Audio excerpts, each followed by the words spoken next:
लक्ष्मी नारायण स्तोत्रम। माघ मास पूर्णिमा, रवि पुष्य अमृत योग। ऐसे शुभ पावन योग में हमें लक्ष्मी प्राप्ति के लिए लक्ष्मी नारायण स्तोत्र का पाठ करना चाहिए।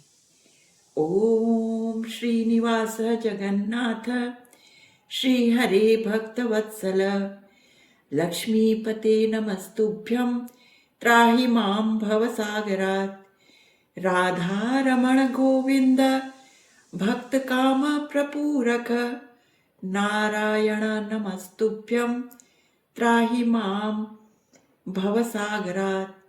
दामोदर महोदार सर्वापत्ति निवारण ऋषिकेश नमस्तुभ्यं त्राहि मां भवसागरात्।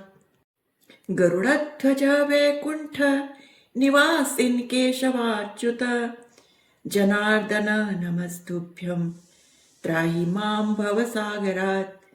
शंख चक्र गदा पद्मधर श्रीवत्सलांचन मेघश्याम नमस्तुभ्यं त्राहि मां भवसागरात्। त्वं माता त्वं पिता बन्धु सद्गुरुस्त्वं दयानिधो तत्त्वन्यो न परो देवस्त्राहि मां भवसागरात्। न जाने दान धर्मादि योगं यागं तपोजपं त्वं केवलं कुरु दयां त्राहि मां भवसागरात्।